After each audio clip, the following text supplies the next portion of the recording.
सोचकर शीतला माता धरती पर राजस्थान की डुंगरी गांव में आई और देखा कि इस गांव में उनका मंदिर नहीं है और न ही उनकी पूजा होती है। माता शीतला गांव की गलियों में घूम रही थी। तभी एक मकान के ऊपर से किसी ने चावल का उबला पानी नीचे फेंक दिया। उबलता पानी शीतला माता के ऊपर गिरा, जिससे कि माता के शरीर में फफोले पड़ गए। शीतला माता के पूरे शरीर में जलन होने लगी। वो गांव में इधर उधर भाग भाग के चिल्लाने लगी, अरे मैं जल गई, मेरा शरीर तप रहा है, कोई मेरी मदद करो। लेकिन उस गांव में किसी ने माता की मदद नहीं की। वहीं अपने घर के बाहर एक कुम्हारन महिला बैठी थी। उस कुम्हारन ने देखा कि वो बूढ़ी माई पहले से ही बहुत जल गई है। उसके पूरे शरीर में तपन है, पूरे शरीर में फफोले पड़ गए हैं। वो तपन को सहन नहीं कर पा रही है। तब उस कुम्हारन ने कहा कि माँ तू यहाँ आकर बैठ जा, मैं तेरे शरीर के ऊपर ठंडा पानी डालती हूँ। कुम्हारन ने उस बूढ़ी माई पर खूब सारा ठंडा पानी डाला और बोली, हे माँ, मेरे घर में रात की बनी हुई रबड़ी रखी है, थोड़ा दही भी है, तू दही राबड़ी खा ले। जब बूढ़ी माई ने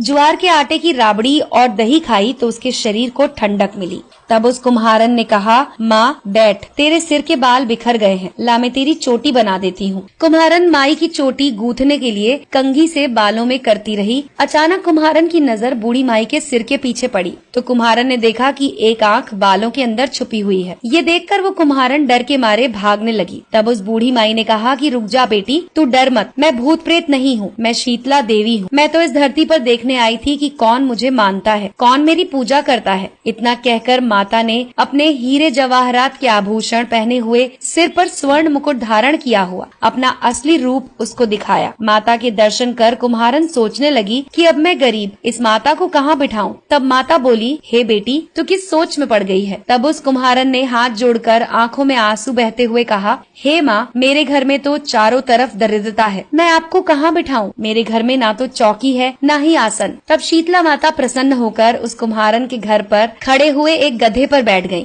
और हाथ में झाड़ू, दूसरे हाथ में डलिया लेकर उस कुम्हारन के घर की दरिद्रता को झाड़कर उस डलिया में भरकर फेंक दिया। उस कुम्हारन से कहा कि बेटी, मैं तेरी सच्ची भक्ति से प्रसन्न हूँ, अब तुझे जो भी चाहिए मुझसे वरदान मांग ले। कुम्हारन ने हाथ जोड़कर कहा कि माता, आप इसी गाँव में स्थापित होकर यहीं रहो और जिस प्रकार आपने मेरे घर की दरिद्रता दूर की है, वैसे ही जो भी होली के बाद सप्तमी को भक्ति भाव से पूजा कर आपको ठंडा जल, दही और बासी ठंडा भोजन कराए, उसके घर की दरिद्रता को साफ करना और उसकी पूजा को जरूर स्वीकार करना। नारी जाति का अखंड सुहाग रखना, उसकी गोद हमेशा भरी रखना। साथ ही जो पुरुष शीतला सप्तमी को नाई के यहाँ बाल ना कटवाए, धोबी को कपड़े ना धुलाए और पुरुष भी आप पर ठंडा जल चढ़ाए, नारियल का फूल चढ़ाए, तो आप उसके धंधे और व्यापार में कभी दरिद्रता न आने देना। तब माता ने तथास्तु कहा और उस कुम्हारन को वरदान दिया और ये कहा कि मेरी पूजा का मुख्य अधिकार इस धरती पर सिर्फ कुम्हार जाति का होगा। उसी दिन से डुंगरी गांव में शीतला माता स्थापित हो गई और उस गांव का नाम हो गया शील की डुंगरी। शील की डुंगरी में शीतला माता का मुख्य मंदिर है। शीतला सप्तमी पर वहाँ बहुत बड़ा मेला लगता है। इस कथा को सुनने के बाद घर की दरिद्रता का नाश होने के लिए शीतला माता से सभी लोग मनोकामना करें और शीतला माता से मनोकामना में मांगे कि आपकी दरिद्रता